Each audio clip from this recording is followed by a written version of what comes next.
There is an old hymn titled God Moves in a Mysterious Way, and one of the lines from this hymn says this: "Judge not the Lord by feeble sense, but trust him for his grace. Behind a frowning providence, he hides a smiling face." And the point of that line is that God is always planning and plotting for the good of his people and for the glory of his name. This is his agenda in the world, and this is his agenda in the world even now, during this very mysterious and confusing time. And so I'm here as the young adult pastor here at Grace to address you in particular, high school graduates and college graduates.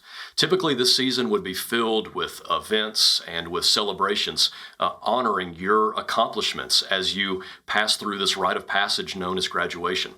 But due to the situation that we're in, much of these events and celebrations have been canceled or hopefully altered in some way. And so I do hope that your school is able to do in some way some sort of graduation for you.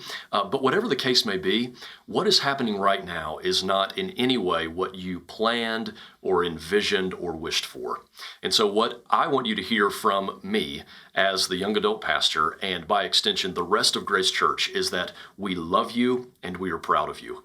We are so proud of all that you've accomplished and of all that you've done up to this stage in your life.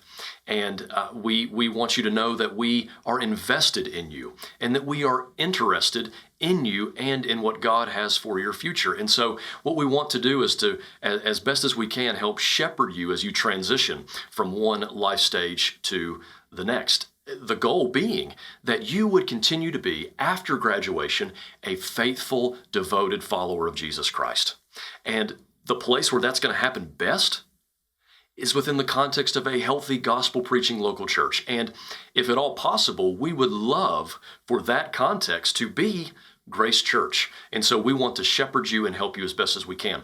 Right now, the strategy for this could simply be called personal ministry, as I am reaching out to you, seeking to establish contact and ask how things are going and ask what's next. High school seniors, I've already started to do this with you, simply asking what your summer plans and what your fall plans are, as best as you know what those are, to simply help you with the transition. College graduates, I'm seeking to do the same with you, asking what the future holds for you post-graduation. Now, let me just remind you that God is sovereign, good, and wise, that he has no problems, only plans. When I was in a similar place of transition in my life, I was counseled to believe and obey Proverbs 3, 5, and 6. Trust in the Lord with all your heart. Do not lean on your own understanding. In all your ways acknowledge him, and he will make your paths straight. We love you. We are proud of you, and we are for you.